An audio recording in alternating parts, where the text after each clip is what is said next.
everybody today in this.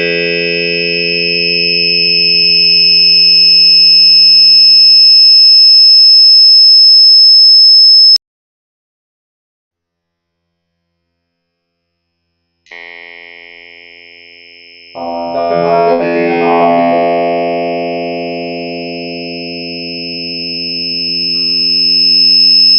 Rahul, we can't hear you. Dr. Bhargav, I think you're muted. Yeah. So, welcome to the sixth episode of Innovations in Hematology, which is being very well conducted by Dr. Nikhil, who's the lead consultant for myeloma and lymphoma. And today has been a great day where we got four lymphoma NPS, myeloma NPS for the first time in the country. We done is a molecular geneticist with us and varied things which has cropped up today. So we'll be discussing later down the line. But today, what is more important is the group of hematologists, 15 across hematology, FMRI, working together to make and understand the disease biology in India and Indian subjects. So in this series, today we have a very, very interesting topic on post-transplant chimerism. We all has been doing chimerism left, right, and center. We have been taught to do on day 30, day 60, day 90. Then we started doing a split chimerism, and that's where we got splitted between how to interpret that. And that's why the hair got split. And we thought how to interpret the split chimerism. And we've been pricking brains of Dr. Uma Kanga, Yogender, and Dr. Jasmeet of how to understand chimerism in today's world and the relevance of it. So just a brief background, we tend to do almost 20 transplants a month. Dr. Vikas Dua is heading the pediatric side. He does quite a lot on thalassemias and sickle cell. So he has got a lot of experience on mixed chimerism. And we do on an adult side, both auto and allo and haplos. Haplos has been going on increasing in numbers than the simple sibling and mud transplants. So that's where we hold for today. And over to Dr. Nikhil, who has been conducting these webinars for past 6 months. So over to Dr. Nikhil, the approach and the introduction of a great speaker, which has got a great fan following in India. Over to Dr. Nikhil. Thank you, Dr. Bhargav. Before we introduce our guest speaker for the day, I would briefly like to tell our audience what is our approach at Fortis Institute of Blood Disorders when it comes to blood chimerism. So we test for both whole blood as well as lineage specific chimerism for all our patients undergoing allogenic stem cell transplant at day 30, day 60, day 90, and later on at 6 months and 1 year. We use peripheral blood sample for chimerism testing because we believe there is no significant difference or rather advantage by using a bone marrow sample each time. In case there is a drop in donor chimerism, we repeat the test after 2 weeks. And in hematological malignancies, we look at T cell chimerism, and if there is a progressive decline in chimerism, we consider rapidly tapering or stopping immunosuppression or adding on DLI if it's later on in the transplant. However, very often we are faced with situations where there is a temporary blip in the chimerism or whether there is a stable pattern and we do not know whether to go ahead and stop the immunosuppression or subject the patient to the risk of a DLI, which comes at the cost of an increased risk of GVHD. So today, we hope to answer some of these questions which perturb all of us. And for this, we have our eminent speaker for the day, Dr. Medhat Askar. He is a professor of pathology and laboratory medicine at the Texas School of Medicine. He is also the director of transplant immunology and hematopoietic cell processing facility at the Baylor University Medical Center in Texas. Currently, he is also serving as an interim director of transplant immunology laboratory at the University of Chicago. He is an advisor for the clinical laboratory services of the NMDP program. Dr. Askar, after completing his MD and PhD from Cairo, Egypt, he is trained in transplant immunology at the prestigious Thomas Charles Transplantation Institute in Pittsburgh. He is a board-certified member of the American Board of Histocompatibility and Immunogenetics, the American Board of Medical Laboratory Immunology, as well as the American Board of Bioanalysis. He is also a fellow of the Royal College of Pathologists. He has been a principal investigator on number of study protocols which have looked at the issue of how chimerism should be monitored post transplant, both in hematological as well as solid organ transplants. He's a principal investigator for CIBMTR. Before I hand over the podium to him, I would also like to introduce the speaker for our next webinar, which will be on risk stratification in multiple myeloma, which will be conducted on the 23rd of this month from 7 p.m. to 8 p.m. Indian Standard Time. And we have Dr. Meera Mohan, who's joining us for this webinar on the 23rd. So over to you, Dr. Askar. I'll stop sharing my screen. Thank you very much, Dr. Kumar. I really appreciate the kind introduction and the invite. So let's see.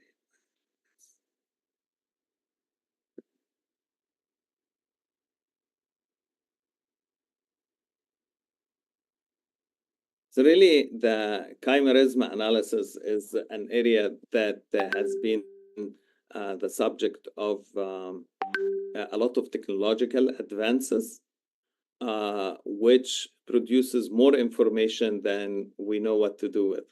So this is how the cycle goes. We initially, when we have very limited tools, we have limited amount of information, and we do the clinical correlations, and over time we know what to do and how to interpret. When we use more powerful tools, then we receive a lot more information than what we are used to. And it takes a period of time to correlate these new findings with the clinical outcomes and clinical course so that we know how to best utilize this information. So I'm afraid we are still in the phase where we have a lot more information than what to know what to do with it. So these are my disclosure. I serve on scientific advisory board for a number of companies. Just as an outline, I know that you guys are clinicians. You don't want to worry a lot about lab technical issues, but I personally think it is critical to understand different tests because not all tests were created equally, nor the information generated by different tests have the same clinical utility. So I would like to spend some time on explaining different methods, and then we go from there. And then I'll spend the majority of the talk on clinical utility of chimerism testing.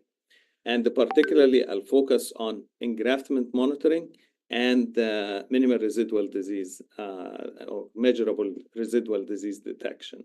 And the reason I focus on these two issues is that this is really what we have solid evidence of how to use them. If you read the literature, there are isolated studies on a small number of cases that suggest all kinds of things. I don't think this rises to the level of evidence that we could apply as a standard of care. So let's focus on what's already established. And for everything else, I think that would be a great subject for clinical studies where we try to make informed decisions how to utilize the new information.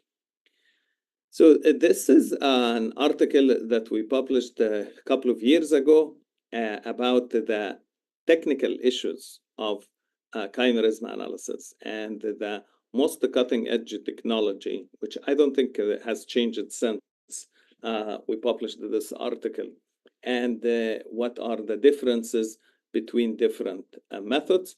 And we also took the approach of what the world is doing, what are the practices, testing practices worldwide. And actually that article was widely cited, including it has been included as a reference in the American College of Medical Genetics and Genomics technical laboratory standards for cytogenomic studies. So this is the method we utilized. We relied on a web-based survey that was distributed to laboratories that are accredited for performing chimerism. So we didn't send it to any laboratories or to any laboratories that are performing chimerism, but we focused on those who are accredited for performing chimerism.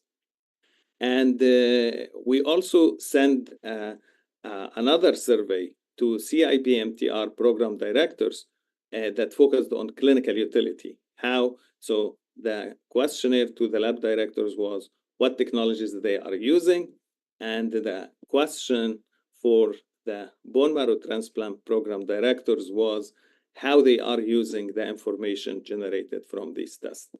And we actually had good representation from different parts of the world. We had, it was, of course, by the nature of looking at accredited laboratories by American and European organization, and the CIP-MTR, it was predominantly North American.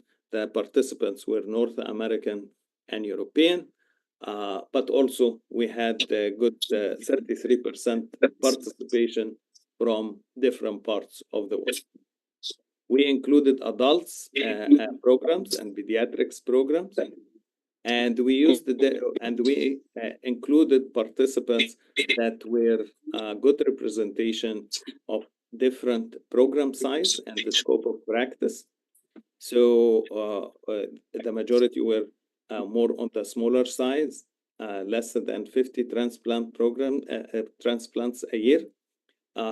We had the good representation of larger size programs, and we even included significantly larger programs, represent 13% of participants. And these are the scope of practices in the programs that participated. They, of course, everyone performed potentially identical. The majority of participants performed haplo. There was matched unrelated, and actually there was significant proportion of mismatched unrelated. And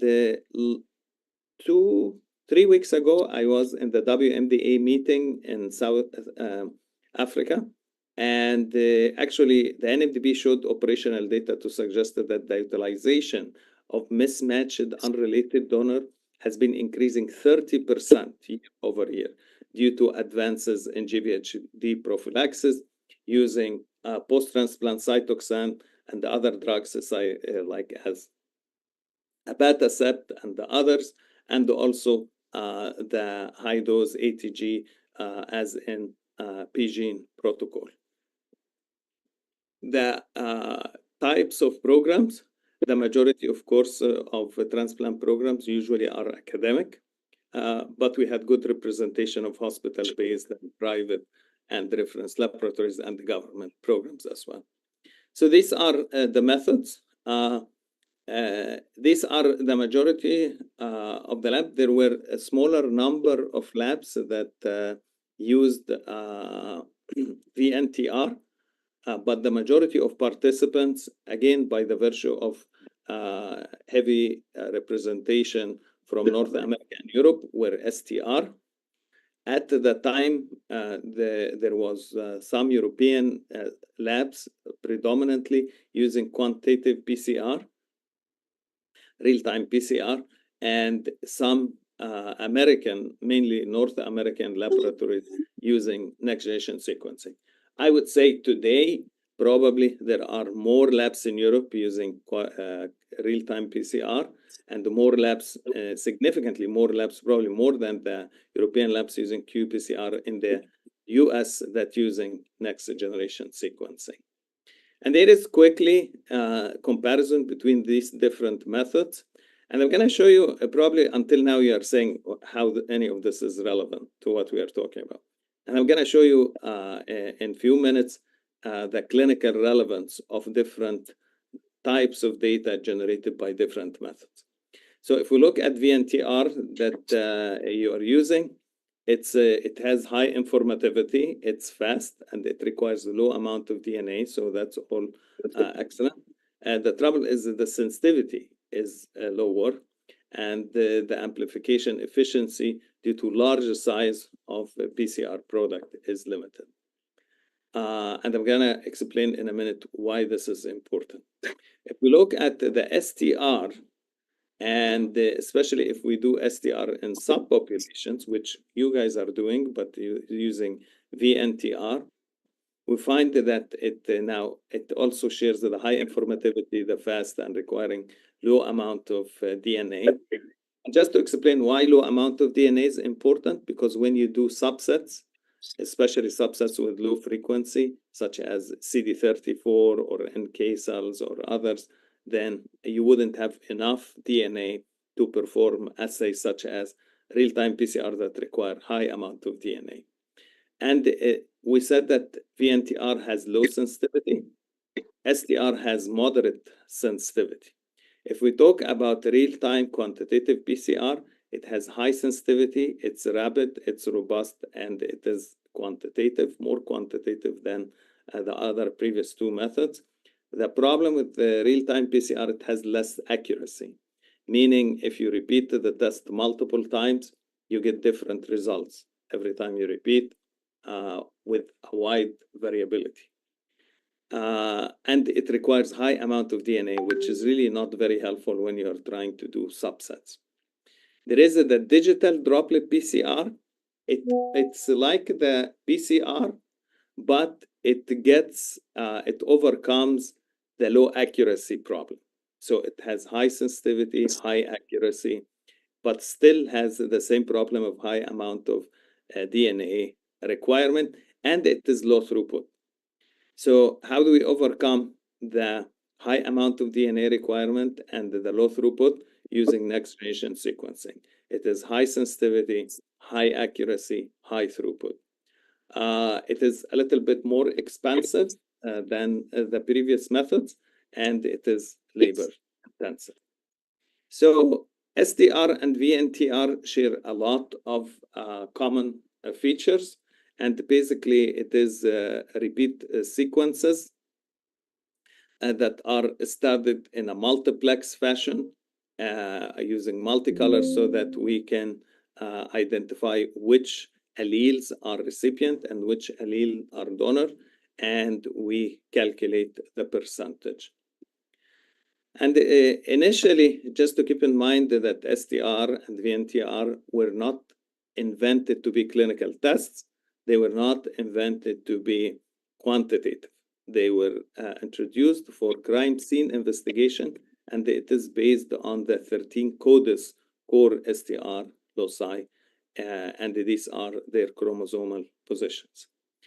So just to give you an idea, so everything I say about accuracy of STR, it is actually a bigger problem in VNTR, because VNTR is less accurate and less sensitive than STR.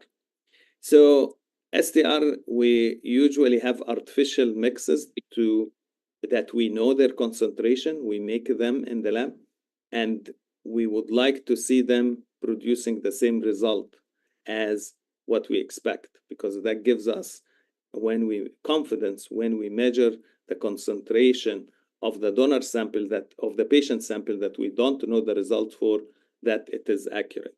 So we make control that is 5% donor, 95% recipient, and we would like, when we test it, to see results close to 5%. And we make 95% control, where it is 95% donor, 5% recipient, and we would like to see results close to 95%.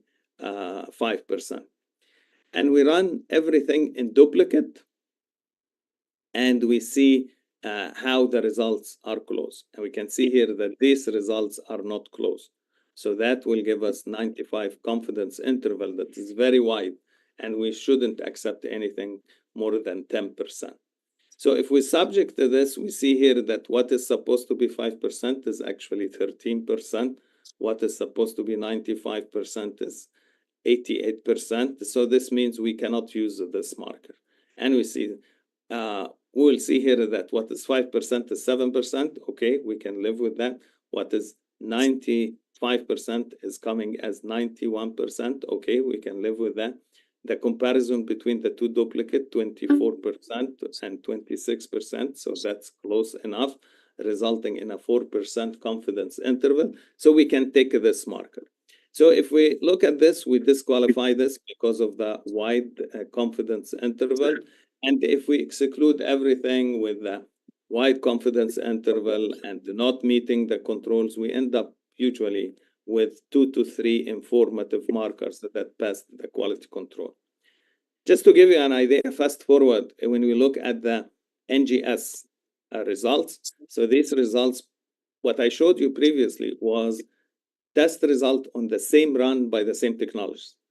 Imagine STR, what it would look like if it was on different runs by different technologies. But here is the next generation sequencing results by 3 independent technologies. And what is supposed to be 0.5% is coming by technologist 1 as 0.56. What is supposed to be here, 0.5 is 0.53 and 0.57. You see how tight and precise next generation sequencing is. And there is this issue of how does this compare to what they call the gold standard, and I have an issue with calling STR gold standard, although it is most widely used. It is by far has a lot of limitations to be considered gold standard, but it is required by accrediting agencies. And we see here that the correlation is good, but it is not perfect. And not because of anything that NGS does wrong. It's actually because the STR is inaccurate, especially in the mid-range. So that messes up the correlation. If we try to correlate it with qPCR that is even less accurate, we see that the discordance is even higher. It is still a good correlation. So in an ideal world, how do we validate NGS? If we cannot compare it to qPCR or to STR, we actually make artificial mixes. So we know what they are. And we make them, and we can see here how it perfectly aligns because it is not limited by the accuracy of the previous assays. And I always remind people that horsepower might be the unit where we measure mechanical engines. It doesn't make horses the gold standard for travel. The advantage also of having NGS as a high throughput platform is that we can use additional markers for minimal residual disease because it's a high throughput and we can mix multiple assays in the same run. Of course, NGS needs a specialized expertise.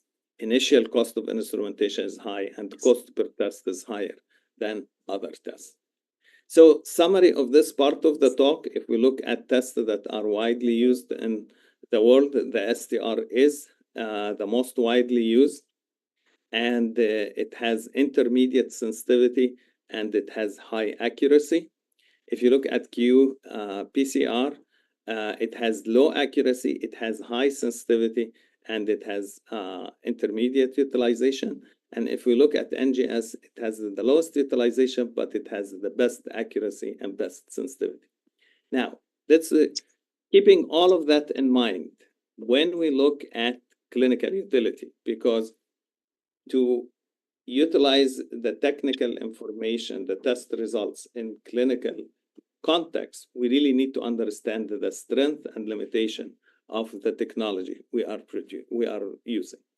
So this is another review article that we wrote focused specifically about the clinical utilization. And we asked the question, why people are using chimerism? And of course, all participants use it for engraftment monitoring. And the majority of them actually were using it for prediction of relapse and also to make decisions regarding donor lymphocyte infusion. This is how it was used in 1 month and 3 months predominantly. There were programs that used it at 2 months, especially when you have cases of delayed engraftment, such as CORDS and some cases of haplo. And there was many programs using it at 6 months and 12 months and beyond. in terms of what subsets to use, all participants were doing whole blood, and the majority of them were also doing T cells. Good proportions were using myeloid cells, and everything else was much less. I was actually surprised to find that a good percentage were doing CD34 because of the technical complexity involved in getting high quality results. And I'm going to show you in a minute what do I mean by that. So why any of this matter? Why am I bothering you with sensitivity, specificity, lower limit of detection, correlation between different methods?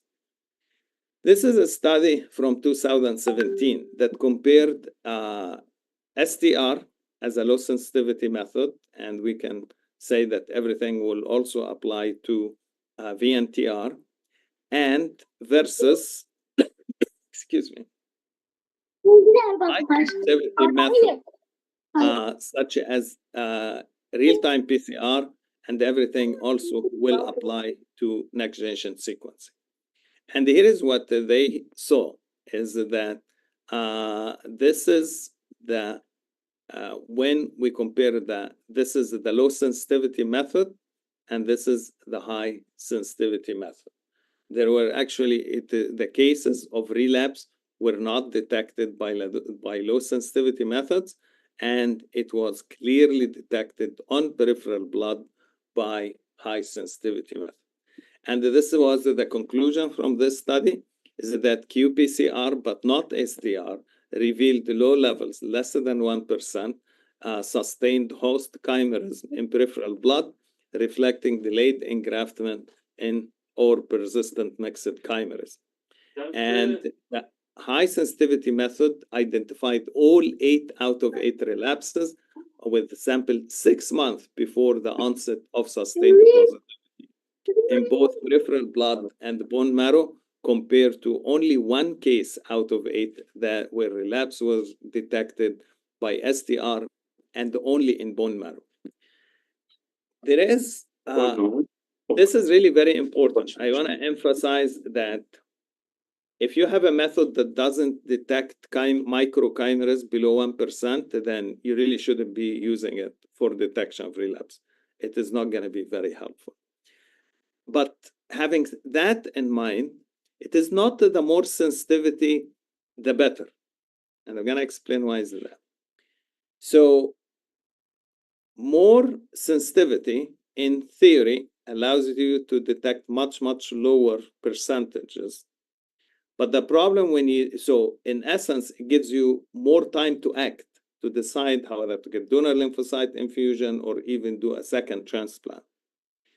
But the problem is that if you go very low level, you may detect conditions that are self-correcting. And actually not every case that have very, very low mixed chimeras, microchimeras, will progress to relapse. Some of them might self-correct. So it's really a balance between detecting the right amount that is early enough, that gives you time to act, but still specific enough to tell you that there is a very high likelihood that this case will progress to full-blown relapse or minimal residual disease. And this is a publication by Salman et al. That he really found that it is not the absolute value, but it's only the absolute value, but also the change, the rate of change over time. So, and we actually, in our review article, we combined the 2 measures. And here we can see that if we use change more than 0.05 and the absolute value less than 1, you have the highest sensitivity, specificity, and the negative predictive value. Positive predictive value will always be a problem, because if you want to go very low with early detection, it's inevitable that you will identify cases that will not be relapsed, which is a good thing if you are mindful of that. So when you see that, you keep monitoring them until either they correct their course or they develop relapse. And this actually reminds us of the process of relapse to start from in the best of all worlds is when you have deep molecular remission and with slightly increasing degrees of donor chimerism, you progress to minimal measurable residual disease, hematological remission. And you see here that every method has limit of detection. So if you are looking only at morphology, that's your sensitivity limit. The FISH and the STR chimerism on whole blood, that's your sensitivity, 1 in 100, 1%. If you go to real-time PCR and the specific markers for minimal residual disease and the NGS on whole blood, this is when you detect 0.1%. If you look at digital droplet PCR, you go to 1.01% with a problem of lower accuracy. If you add real-time PCR using CD34 subset, you increase the sensitivity by 1 more fold. And ultra deep error correction NGS on whole blood or on sorted CD34 cells, this is when you have 1 in a million sensitivity for these cases. This is the study talking about CD34, but one cautionary note is that CD34 in peripheral blood is very low. So, and you need adequate amount of DNA to be able to detect. So if you are not having very high purity of CD34, then you are not measuring CD34.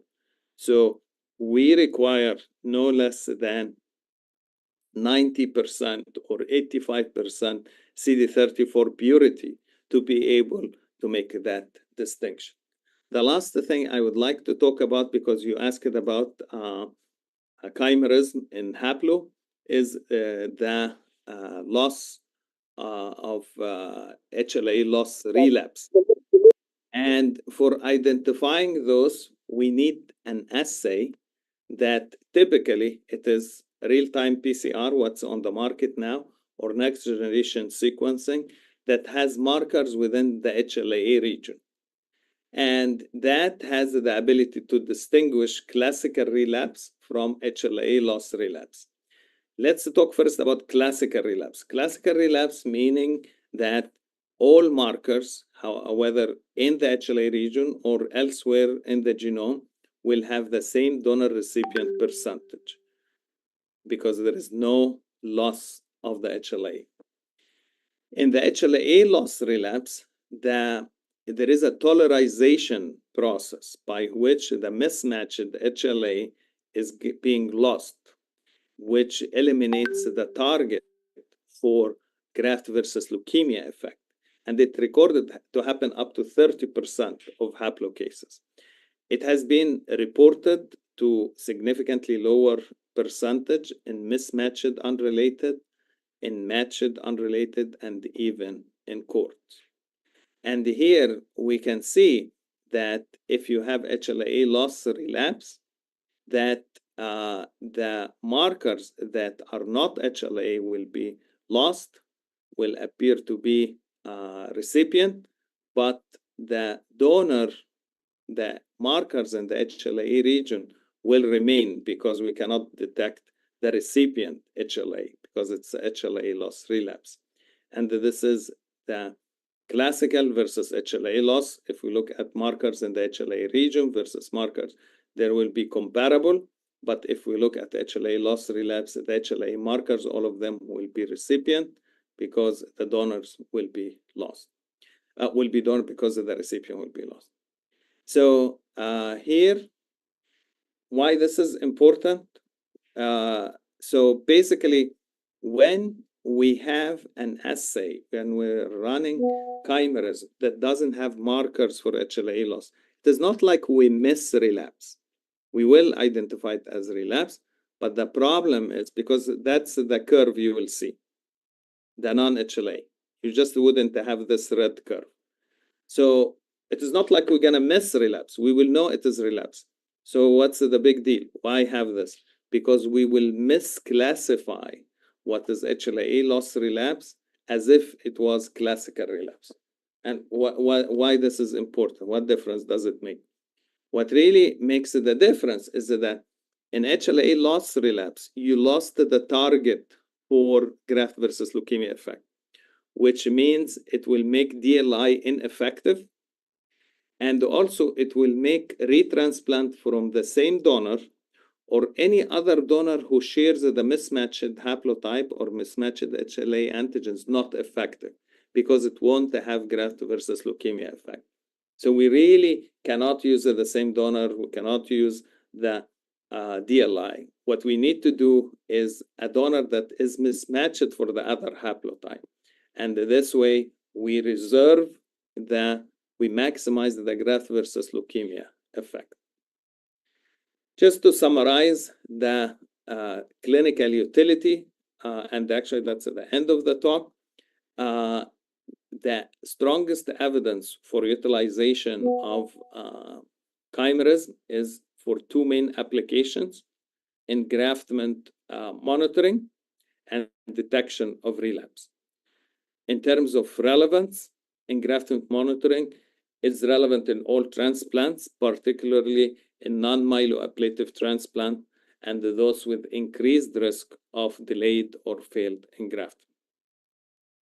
The high sensitivity method is really not necessary.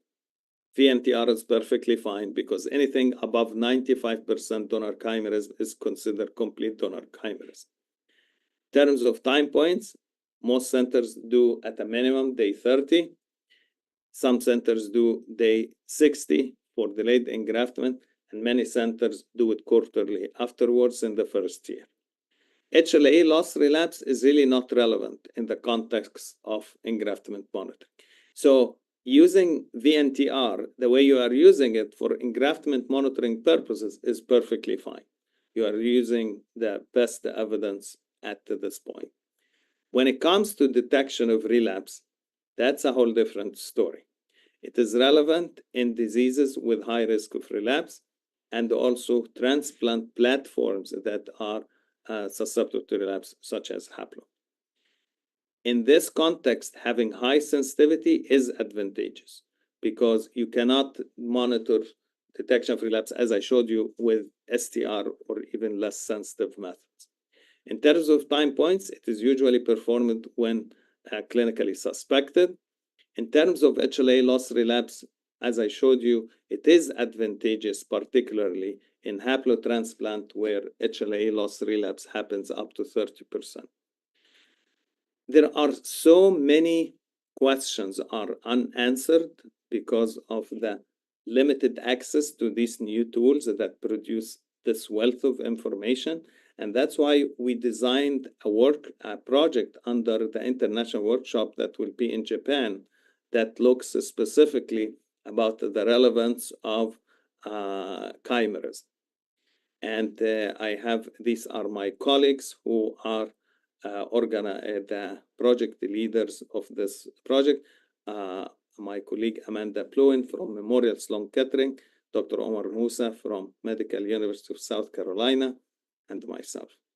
So in summary, although currently the most used testing method is STR, recent studies support the utility of more sensitive methods such as NGS, especially early detection and impending relapse.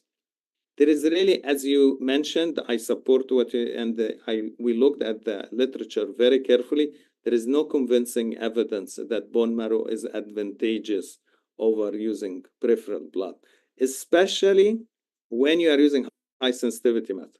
So if you are using low sensitivity method, you may detect things like the study I showed you using STR. You can pick up early changes in bone marrow over that is not detectable in peripheral blood by low sensitivity methods. High sensitivity method will detect in both.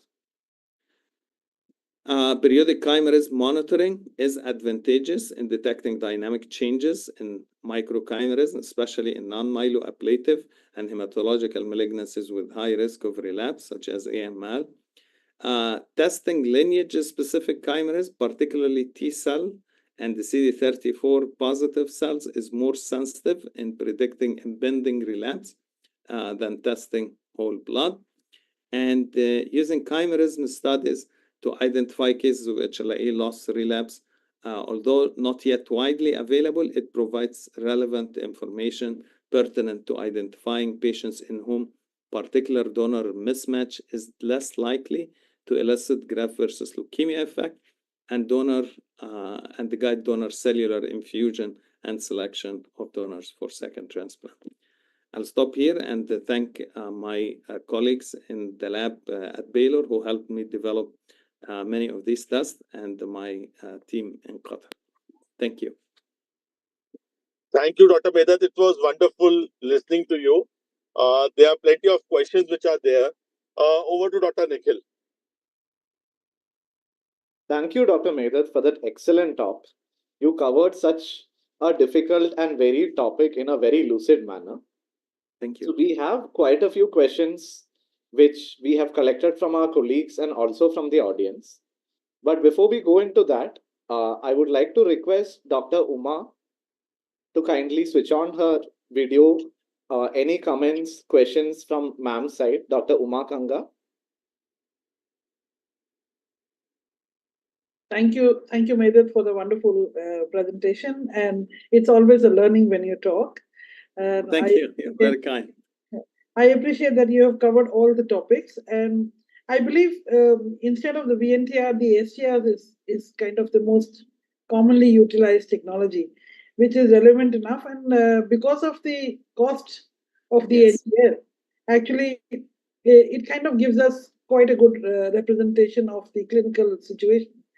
However, in certain diseases where we really want to go for a lower percentage, like less than 5%, that's where the NGS would be required in our setup in the Indian labs. And labs in India are picking up, and we would need to learn that. However, the qPCR assay, I was under the impression that it's going to be, because of the sensitivity, it's picking up more. So why do you think that qPCR is not the appropriate one to utilize? Okay. So I didn't say it is not appropriate one. Sorry, Everyone has its, every assay has its limitations. It's a fact of life that the variability, the CV in qPCR up to 30%. So Okay. I don't know if it is, so when I tell you I can detect 0.1%, but when I tell you it is 0.1%, it actually could be 0.13 or could be 0.7, then I really don't know. If your cutoff is 0.1% and I tell you it is 0.07, now what do we do? Is it this test the problem, or is this, you don't have this issue with NGS or digital droplet PCR. So this is, but it is expensive instrument that is not widely accessible in most labs, not even the US. Yeah. Thank you, Medat. Thank you. So, Dr. Medat and Dr. Uma, a very novice question, that we get reports up to 98% of chimerism. Yeah. One question is, what is that 2% and why it is not 100% reported by VNTR methods? Because the patient on our side tends to ask her why it is not 100% and why only 98 or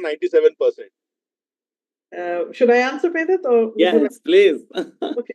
So, Dr. Rao, thank you for this question. The technology is as such that we use different.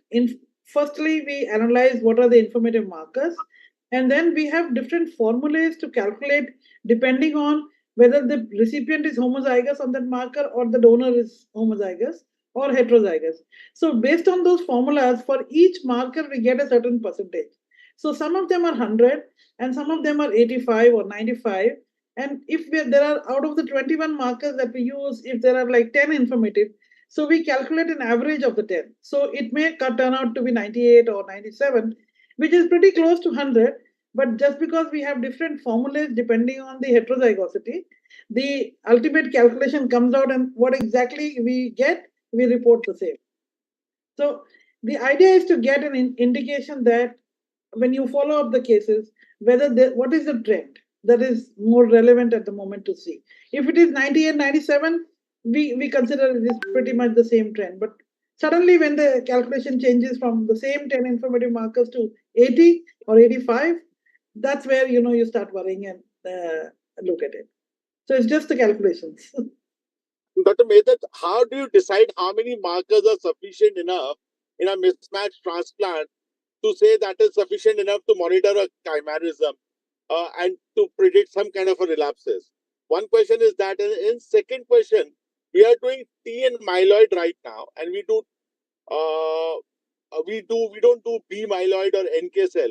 Is there any utility of doing a B cell markers or NK cell markers for monitoring the chimerism or anyway relapses, or say anytime predicting the CMV infection in these subsets, or it is just not needed? Okay. So the first question, how many markers? So I think this is a question more relevant to STR and VNTR. Yes. And to some extent, real-time PCR, and actually CAP has decided on that. So I don't have that. It is accreditation requirement that you try to achieve 3 markers. Just as, and I think there is legitimacy to that. So that if you have 2 that are different, then you have a third one to, sway your mind one way or the other. So in NGS, that's a non-issue because we have 300 markers. So invariably, we will have more than 30 informative markers. Okay. To your question about subsets, so the strongest evidence is for T cells. So T cells is a sensitive marker for detection of relapse more than unseparated. Anything else is just few studies here and there, small number of patients. There is really no clear evidence how to interpret or utilize non-T cell subsets. So, Dr. Mehta, Dr. Srinidhi is around here. She is a geneticist. Nikhil, if I can just add. And we have our own NGS machine. So, Dr. Srinidhi, can you elucidate that? Can the HLA be done on NGS now? I mean, not the HLA, but the chimerism can be done on a NGS. So, Dr. Srinidhi. Hello, good evening. So, Good evening.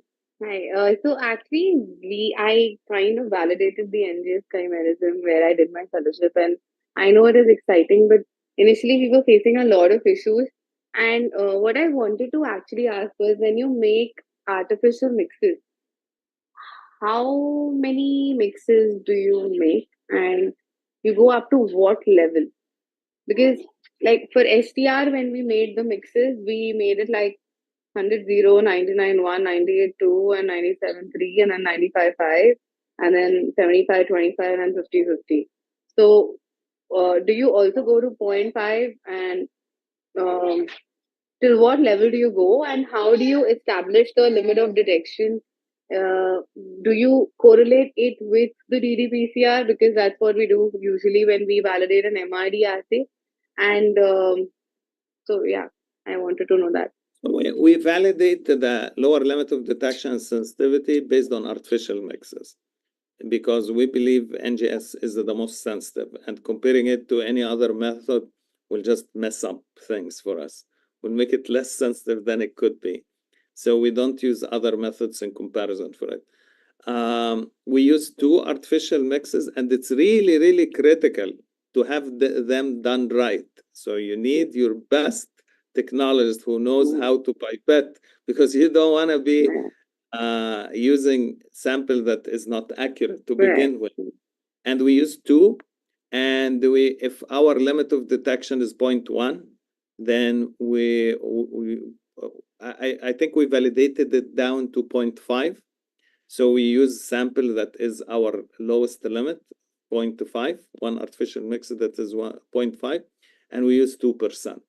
And we use these 2 sensitivity markers, sensitivity mixes, or sensitivity controls. If we get the results within 10%, then we're fine.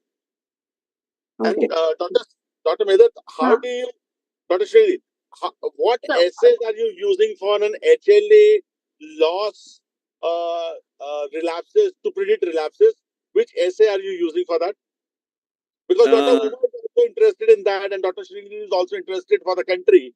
So we might be able to establish an essay with your help for the first time in the country. So this is, unfortunately, this is not available outside the United States. So I know that CareDX are still trying to develop one. GenDX have assay that is by Yes. qPCR, but not by NGS, at least the last time I checked. There is only one company in the US that doesn't market outside the United States. It is called Cisco Genomics, that they have an excellent product for NGS based the loss of heterozygosity.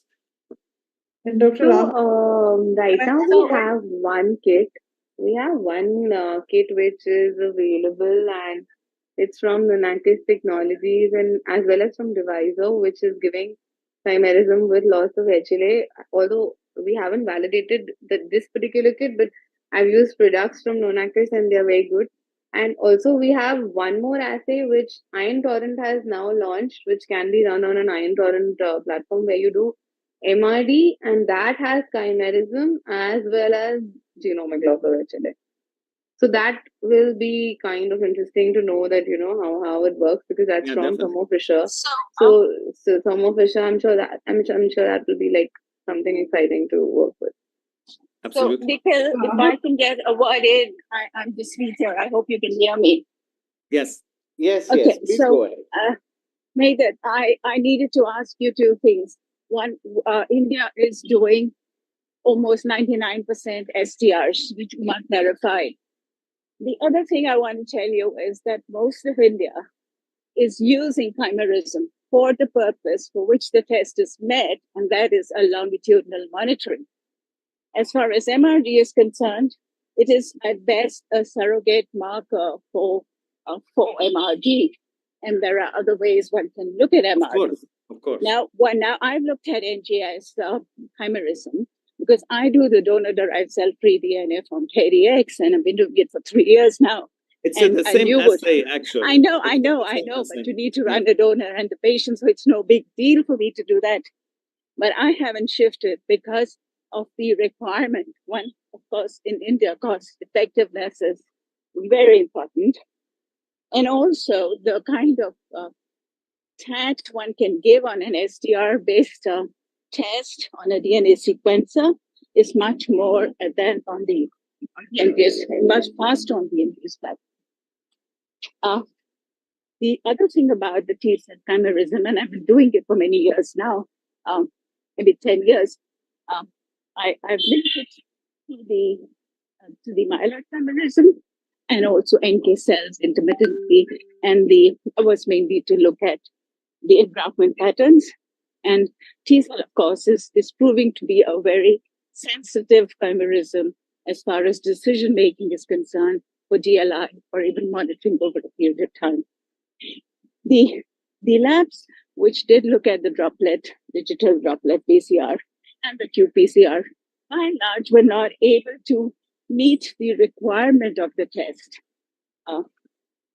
which was monitoring longitudinally and looking at the trend of dropping or going up for chimerism, which is why over the years the need has never really been felt to move to an NGS, though like it's easy for me to just shift the platform.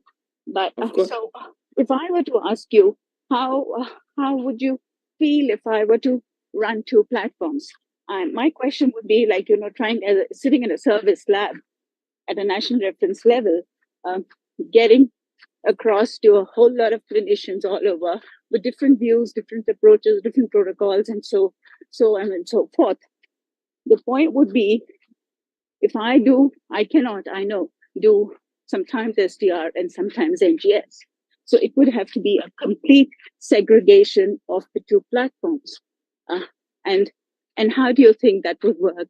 And if I was to add the NGS platform, which segment of patients would be the ideal ones to start monitoring on it? Yeah. Thank you. So actually, excellent questions and excellent points. Thank you. So I think using two platforms is perfectly legitimate. It really What determines which platform to use is the clinical utility. I always say we are not in the business of running tests. We are in the business of helping clinicians to make informed decisions. And we run whatever tests it takes to perform this. And as I mentioned in the table, that in STR is perfectly fine for engraftment monitoring. You don't need high sensitivity, you don't need HLA loss, you don't need any of that. And that would be the majority of your cases. And then for when there is a clinical suspicion of MRD or relapse, this is when you use your high sensitivity method, and ideally you use method also for HLA loss relapse. I would like to add a point here. In terms of the STR analysis, Dr. Rahul was asking how many informative markers. These are really, really heterogeneous markers. Dr. Rahul, the clinicians must know that we usually would get at least 5 informative markers. Generally, very rarely do we come down to 2 or 3. So as per the accreditation standards of CAP, we are much beyond that, and we get 5 or 6 or 10, 11 markers also. So that's pretty much very good information that we get. And as Major said, the STR serves the purpose. Of course, having NGS and if we have a high throughput, that's going to be beneficial because cost effectiveness, as someone mentioned now, is really important in this country. So we can't, and also turnaround time. So I think at the moment sticking to STR is doing well, and we should have in gradually adding other protocols as well. Absolutely agree, Uma. The someone is Jasmeet, and the point I want to make is that 3 is the one which is recommended. You must have a minimum of 3. A lot of times you do get more informative, but you have to evaluate the peak sizes, areas, and then come out to at least 3 which are matched, which can give you an as accurate a result as possible. Yes, if the protocol is standardized, it's pretty accurate, and startup peaks can be easily distinguished. Thank you, Dr. Uma. I have a few questions from the audience. I'll take them up with the expert panel. All of you, please feel to pitch in. So one of the questions, we have a 24-year-old patient, case of high-risk AML, post-haplotransplant. From day 90, there has been a progressive drop in T-cell chimerism. This T-cell chimerism dropped to 91% at day 90. A repeat chimerism was ordered 2 weeks later, which came out to be 85. And the third, which was ordered again 2 weeks later, came out to be 77. So the question to you is, if there is a progressive drop in T-cell chimerism, when should we be alarmed? Let's say if a patient has the same 91% T-cell chimerism at day plus 30, should we still be alarmed? Or is there a particular timeline where we say, okay, after this point, if there is a further drop, that should be taken seriously?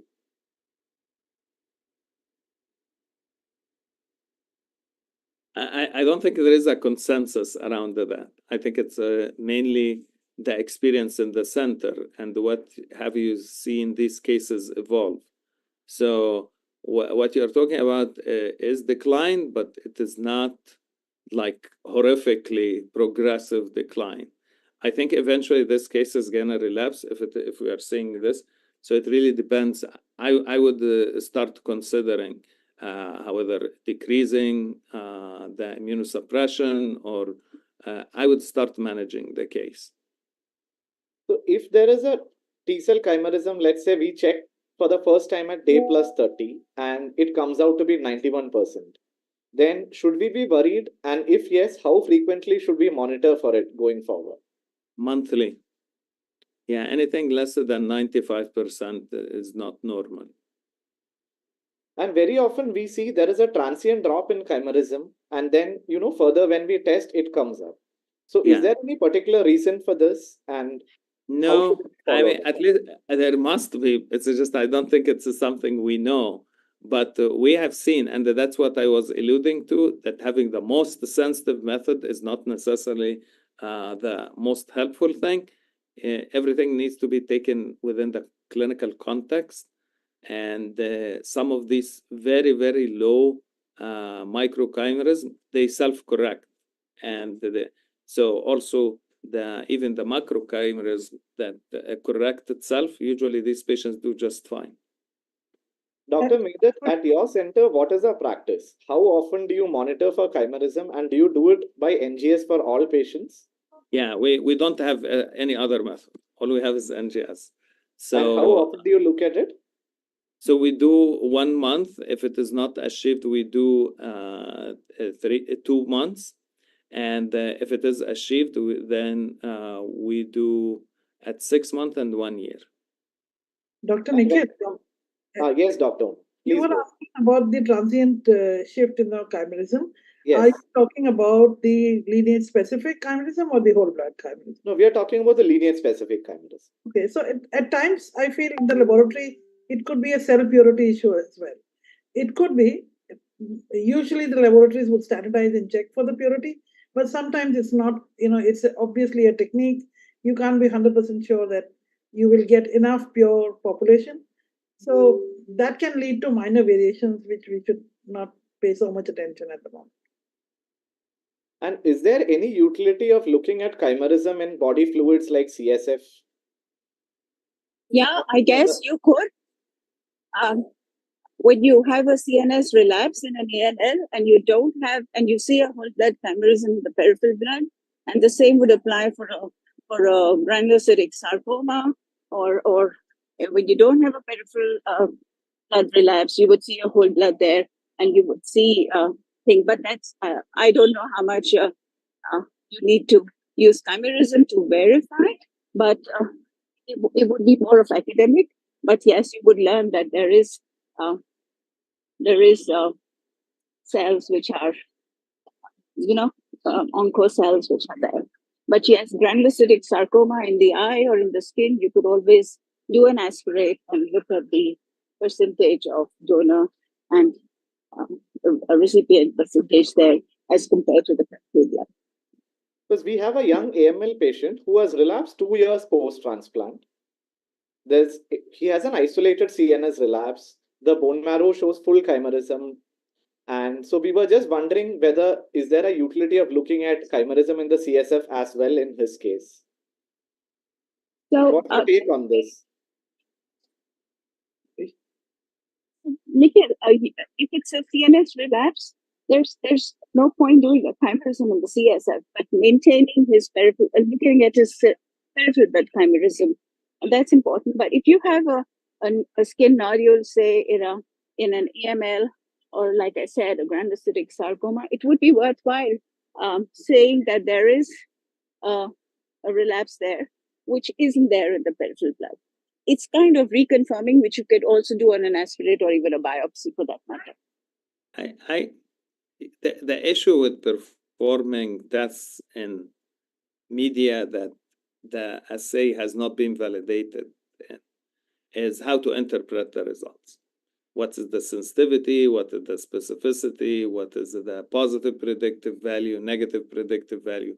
And I would say in absence of this information, it's really very hard to tell how to interpret the results. So we perform in CSF and it's negative. What does that mean? Does it mean it's not there, or it's just that the assay is not optimized for this? So I usually don't perform tests unless it is part of research study. So but to make clinical decisions based on assays that have not been validated in this particular mode of utilization, I actually strongly advise against that.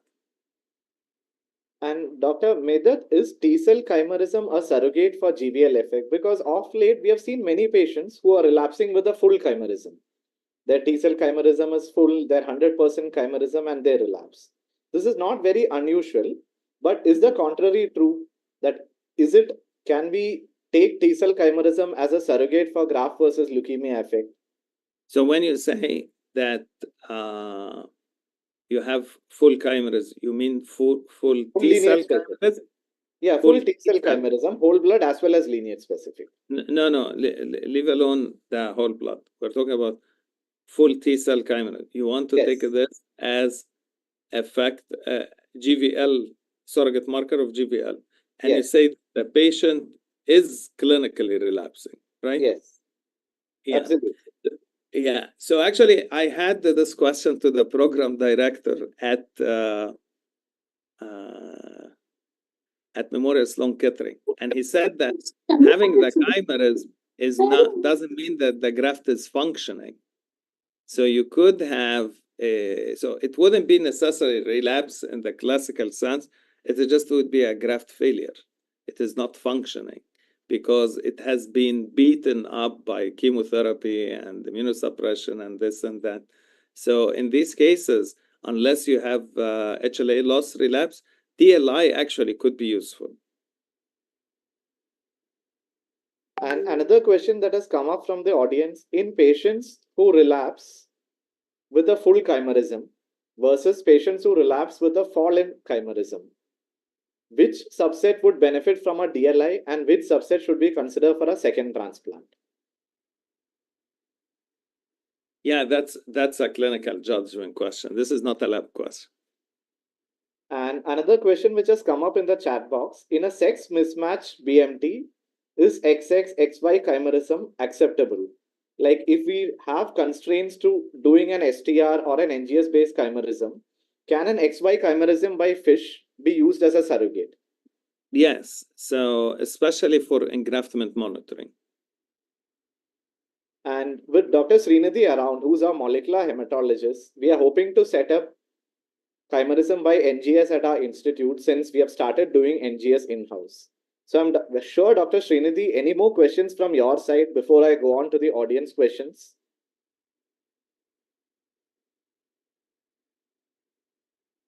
So, Nikhil, I have a question, Yes, which please, is Dr. a fallout of the question you asked, Srinidhi. Dr. Medha, you are using NGS for chimerism. One, how much is the, I mean, I know it's the same as cell-free DNA. So how much is your turnaround time? How much is the shortest turnaround time? One, how many samples would you want to load at one time to get? We can get the results. If we start early in the morning, we can get the results end of next day, of second day. And so 2 days. And how much is the minimum, maximum number and the minimum number you can load on the NGS to make it cost effective? Yeah, I know the cost 24 samples. Yes. So I know the cost even then will not be anywhere near what the cost is for STR, which, like I said before, is an extremely sensitive point in an Indian setting. So, you cannot, at least in our country, we cannot afford to do a test repeatedly if it's going to be priced at such a high value.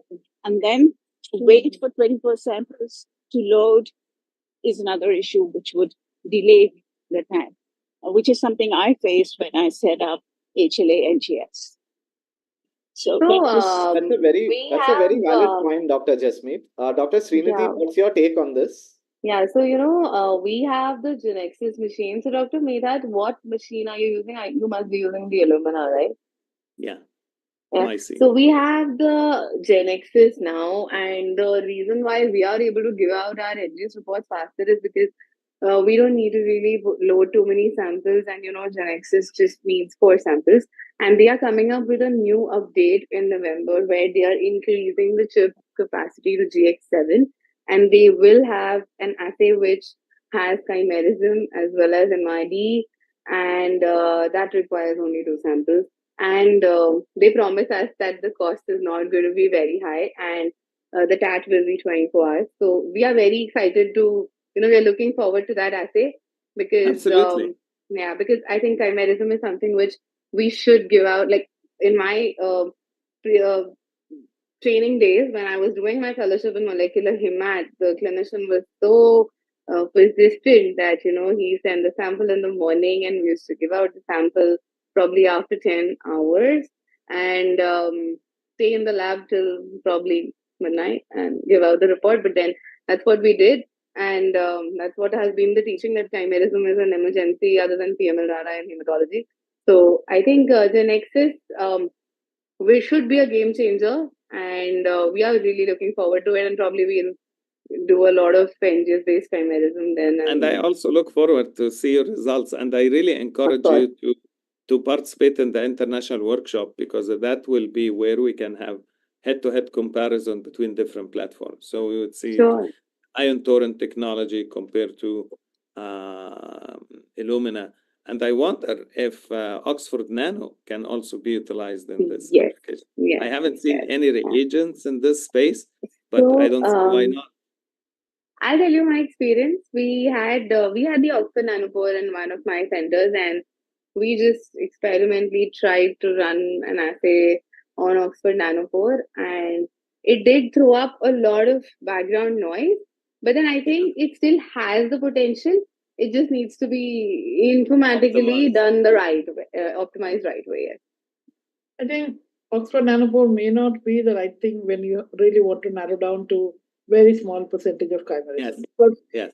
even in any other genomic assay, when you do the Oxford Nanopore, the background actually It's is very high. Yeah. anything. So Yes, for but chimerism, then probably just the NGS, what Meredith is mentioning, the 300 markers, is pretty good enough to. yeah. So Metric. I want to, Meredith, if I may ask you, Of is course. there any point of extending to 300 markers? I mean, just is there It increases like the precision. This is how you get to this 0.1, and you cannot achieve such a high precision with the small number of markers, because of the variability between them. Then you don't know what is it. But when you And have these- so many markers, then you can really eliminate the ones that are making noise, and you still have So, with so yeah. many. Yeah. And are you also each time take up the recipient and donor, or would you just store the pre-transplant data and compare, or each Yeah, time you need don't to run? you don't need to run. If you run it once and you know the genotype, you upload the data from the result. Okay, the so run that's unit. how we do on the SDR as well. Fair enough. Okay, yeah, thank you. Of course. And how do you do subset chimerism? Do you do flow-based sorting, or do you use that Militany No, we use magnetic magnetic bead bead separation. magnetic? So you must be using 1933, 56, and TB, and T is 3, TD3. TB NK markers, yeah. So the platform that is there is the RoboSet, which is the Militany markers. You can do positive or negative selection. However, I was at a lab in the US, and I figured out for some reason they preferred to do the linear separation manually. There are kits available, but would you know why anybody would want to do it when you still have the magnetic sorter? No. It's whatever works for in your lab. Mm. So in the US, it's also throughput. So how many samples you need to run at the same time. So the larger the volume, automation becomes more valuable. If you are doing few samples at a time, it may be even faster to do them manually. And And is it because we are getting into the myeloma space, and we are trying to experiment a lot with myeloma. So this is just an extension of whether we can actually take CD138 positive cells, and if we do the myeloma MID NGS on 138, so do you think scientifically it is more appropriate to do the chimerism also on 138? Again, where is the data? There's no data, definitely. I'm It sure is there's not no what I data, think. but I don't think this should yeah. work this way. I don't think this should work with what anyone thinks. I think if we want to do this, we have to do it in a study Yes. context, so that we decide on a statistically meaningful number of cases that we're going to study in correlation with the standard, which is CD3. And we see positive predictive value, negative predictive value, sensitivity, specificity. And if it offers a high sensitivity or high specificity compared to T cell, then we use it. If not, then we don't. Yeah, I mean, I meant in the study setting only because we are. I always say science is not, this is not philosophy or Yeah, art or by logic. No, this is by evidence. It is not of what course. seems to make sense. It is with what we have evidence for. Dr. Meghdat, we have a few questions regarding benign disorders, thalassemia, sickle cell anemia. To sum it up quickly, the same scenario of a falling chimerism or a mixed stable chimerism in benign disorders, how would you interpret it? How would you follow them up? And It's just that no, the it's a goal clinical in question, general. but it- would okay, you I'm sorry. consider reducing the immunosuppression or increasing it in such? So really, it depends on the function. The goal in non-malignant transplants is not to achieve full chimerism. It's to achieve function. And actually, sometimes having full chimerism increases the risk of GVHD unnecessarily. So I think if you have no less than 50%, I don't think you should proceed with less than 50%. But if you have 60, 70% and the function is maintained and the patient is doing well clinically, then that's that's perfectly fine. And in contrast to malignant disorders, in such a setting, would increasing the immunosuppression be more appropriate? I know it's more of a clinical question, but in It benign, is more of a clinical question, but also, again, increasing. So you're asking about increasing immunosuppression. yes, yes, I think I would always, in non-malignant, error on increasing immunosuppression because any level of GVHD should not be tolerated. These absolutely. patients, there is no benefit. In the malignant context, having more GVHD at least gives us comfort that there is also increased GVL and that increase lowers the risk of relapse and perhaps overall increase overall survival. But in non-malignant, having GVHD is just doesn't help the cause, and it definitely lowers overall survival. Absolutely, absolutely. If there is no other question from the panelists, I would like to thank you, Dr. Mehdad, for this excellent lecture, followed by the interactive session we had. And Thank you. also Dr. Uma, Dr. Jasmeet, and Dr. Srinidhi for actively participating in this discussion. I'm sure as clinicians, as well as for all the audience who has joined in today, we would be a bit more wiser in ordering chimerism and Thank you. interpreting it. And like you rightly pointed out in your lecture, a lot of questions still remain unanswered. And many times we are faced with situations where we have the report, but we really don't know how to interpret it or make clinical decision based on it.